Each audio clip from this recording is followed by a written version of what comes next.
I know it's Wednesday, but can we please pretend it's Monday? Because this is supposed to be weekly navel-gazing. Cheers. Welcome back, everybody, to me talking about what I read last week, what I read this week, what I did last week, what I plan to do this week, and so forth. And I know this is 2 days late, but on Monday I was too sick to record, and yesterday the audio got corrupted, and so I'm hoping this time it'll actually work. Otherwise, I don't know what I'll do. Anyway, what did I read last week? Well, now it's basically 1.5 weeks, so we'll see. I finished reading Endymion by Dan Simmons, well, rereading it, obviously. And then I reread Carpe Jugulum by Terry Pratchett for the Discworld read-along, and I did enjoy that as well, because it's Terry Pratchett, and I tend to enjoy Terry Pratchett books. So there you go. And then I reread Nift the Lean by Michael Shea, which is very sword and sorcery-ish, and there were reasons for that, to read that, and, you know, I enjoyed it a lot, and possibly I'll read more of it, we will see. And then I did start 2 books sort of on a whim. Well, one on a whim, the other one not so much. The one that I started and hopefully finishing this week will be The Rise of Endymion by Dan Simmons, because, you know, these things just keep on going. The other one that I started is Wistful Ascending by J.C.M. Byrne, which is superhero space opera things, and I'm having fun with it so far, and there will be stuff about it later on as well, I assume. So that's sort of what I've read and what I'm reading now, which is sort of how we move on with this, right? I plan to read and, well, finish Rise of Endymion. In fact, I hope I'll finish it today. We will see. But it's definitely possible.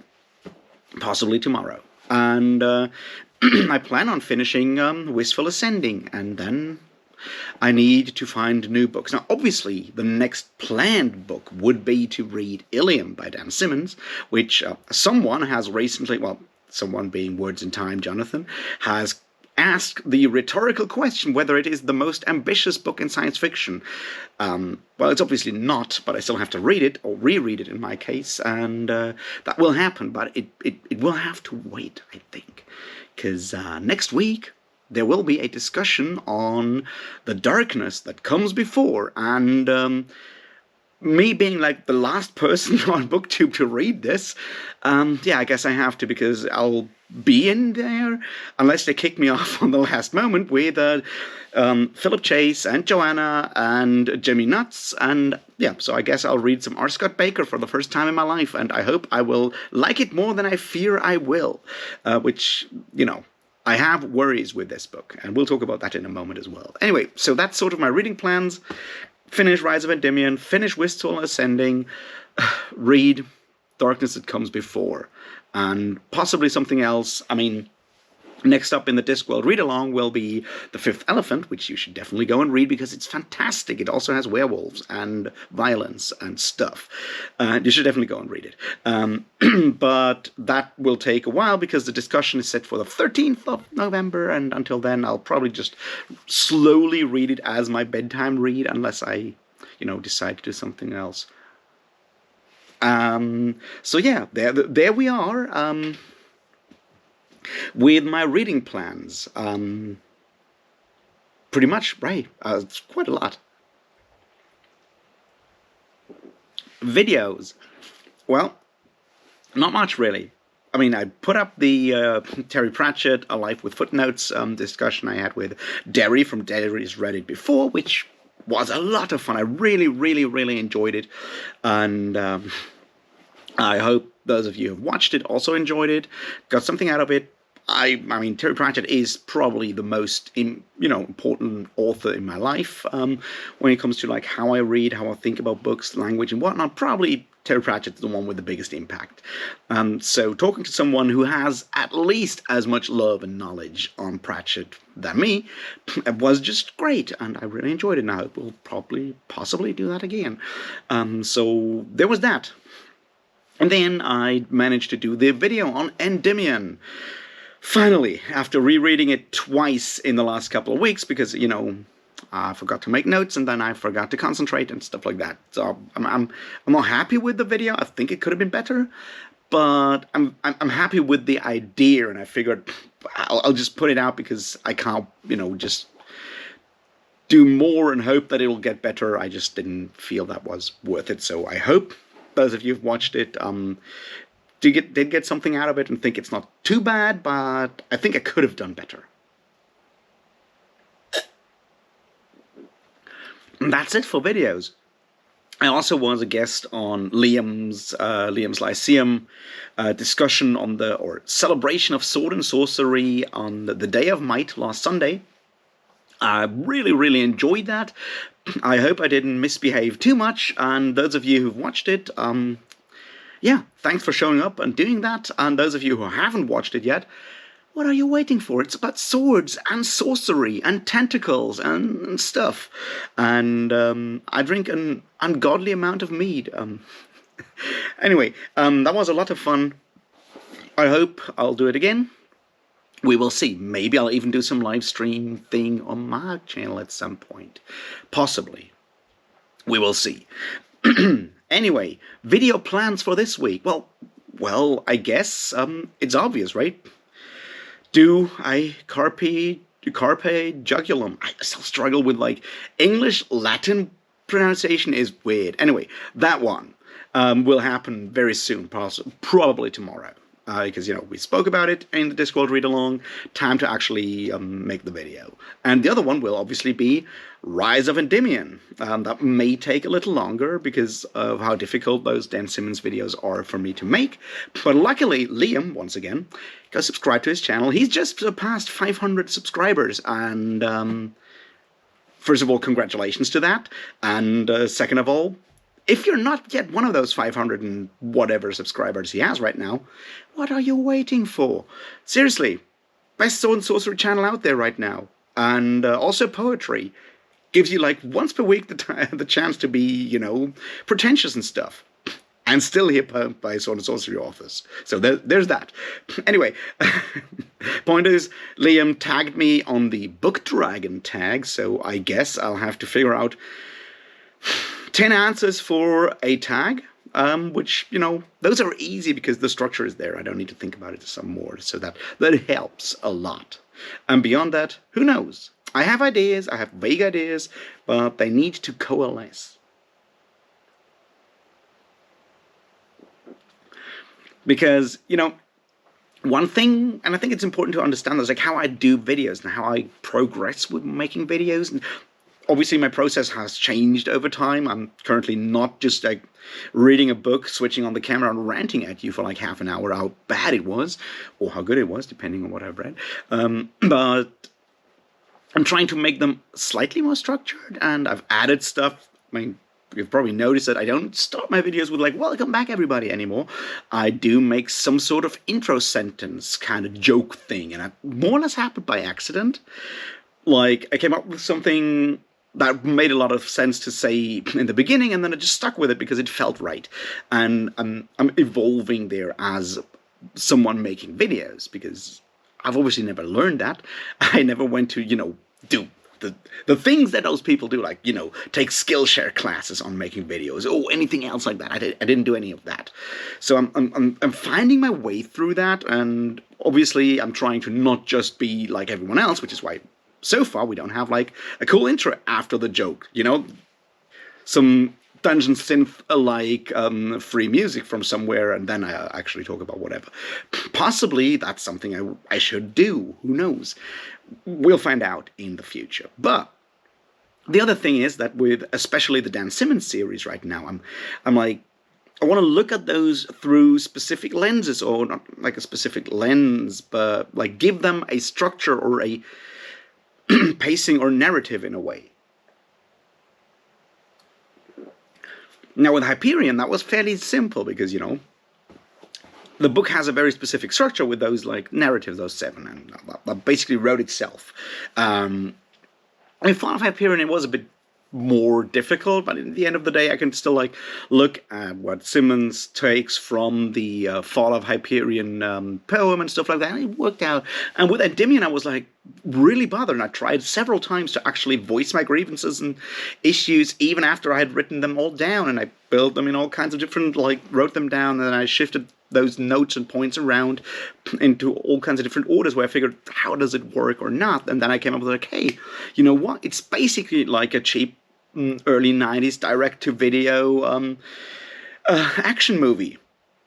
And it has all those problems. So if you look at Endymion through that lens, or, you know, that narrative, basically, that story, that way, that it suddenly, at least for me, in my brain, it suddenly made sense. But that took a while. It was like,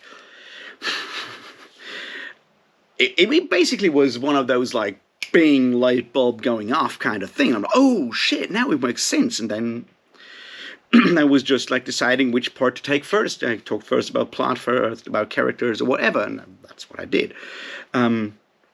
But that's sort of how that works. Now I'm sitting here with, like, Rise of Endymion. I'm like, I said I have no idea how to actually structure that one, because I don't want to go back and do the action movie thing again, so I'd better do something else, I guess, to make sure that it's not just me talking about, like, all the things that are bad in Rise of Endymion, because I don't want to do that. I want to make, I don't want to say I want to tell a story, but I want to say the video should have some sort of internal arc or story or whatever.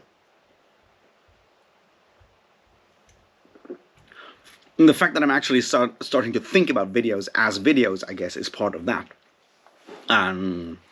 That makes it a bit more difficult to do that. But, you know, with something like a tag video, that's easy, because the structure is like, here's 10 points, come up with 10 answers, and maybe say a couple of fun sentences around it. That's easy.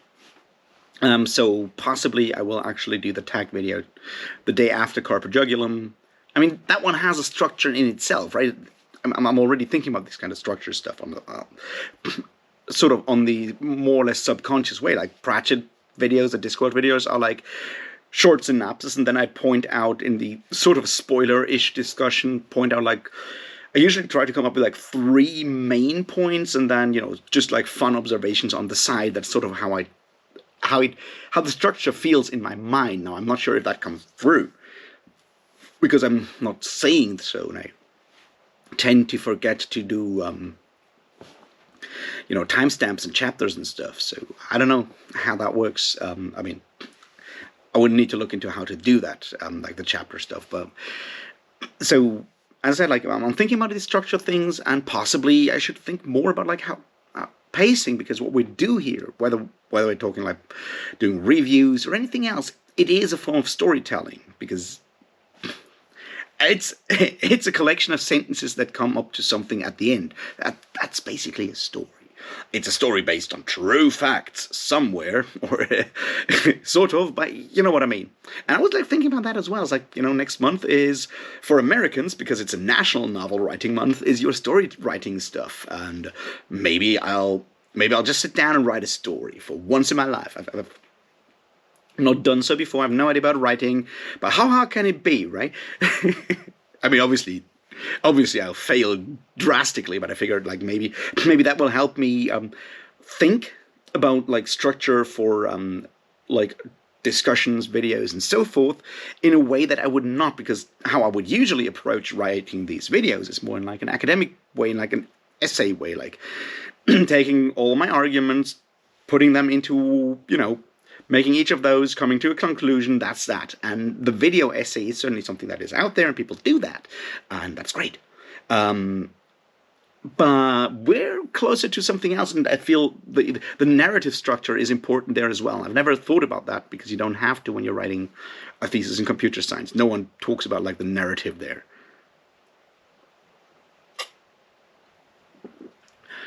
So maybe I'll just try to write a sword and sorcery or whatever short story-ish thing. Obviously not a full novel, because I can't. Just to see how to actually make it compelling in a way that goes beyond just the logical structure of the argument, and goes more into making it fun to listen to. Because, I mean, that's at the heart of what we're doing here, right? It's not just making a logical argument. I'm not trying to convince you with facts and logic that Dan Simmons is bad. I mean, his writing his books do have a lot of shitty ideas, and I can tell you that, but it will not stick with you. I need to compel you in a way that goes beyond just arguments and facts and logic, because this is YouTube and you're not coming here for education, I guess. Or not in that way that you would at university, or a lot of you are not. I mean, correct me if I'm wrong, right? I'm always willing to listen to you there and just give you facts and logic, and maybe I'll get a blackboard in here and make indecipherable scribbles on it. That sounds a good idea. But my point is, it'll be more entertaining if it also has some sort of pacing in there that goes beyond that. And videos have a different pacing, obviously, from stories, from written stories and so forth. But thinking about pacing is something that I've never done when I was doing, when I was writing academically. But maybe I should think about it more, and maybe trying my hand at fiction is the way to do that. We will see. If I do, I have no idea what I'll do it with an eventual story. Maybe I'll just put it on Patreon. I have no idea. Or just find someone to dramatically read it to you. We will see. It's just an idea. And it also depends, obviously, on how I feel mentally, because the last couple of weeks have been really, really rough in a lot of ways, and I'm still finding my way. I'm slowly making my way, hopefully, out of the whole depression thing. We will see, but it's all still up in the air, and I currently it's one moment I'm super hyped about all the possibilities, and the next moment I'm just can't be bothered to actually do anything. And there's that. I mean, I even thought about making a vlog kind of thing, where I just do quick, almost like a journal kind of thing of how I deal with my mental health every day, and then connect them into a long ass video at the end. I'm who wants to see that? Probably no one. Maybe I shouldn't do that because it's so personal, and then I'm leaving it be and just read more Dan Simmons and get angry at him, which is also a way to deal with time and stuff. So there we are with all of that. And anyway, that was a lot of rambling. I hope you had a great week, and I hope you're having a great week this time around, and I hope you read fun stuff, and I hope you're planning to read fun stuff, and I'll definitely share with you the link whenever that darkness that comes before discussion will happen, and yeah, we'll see. Anyway, thanks for sticking with me. Thanks for watching stuff that you watched last week. Thanks for still bearing with me. I'm very happy about all of that, and thanks for all of the support. Also, those of you who are at Patreon, I do appreciate that. I'm still figuring out how to make this more, make my gratitude more worthwhile, or more perceptible? I have no idea. I'm running out of words here. Point is, I appreciate it a shit ton, and I wish I could show it in all kinds of other ways. So, I don't know. Let me know. And once again, thanks for everything. Cheers.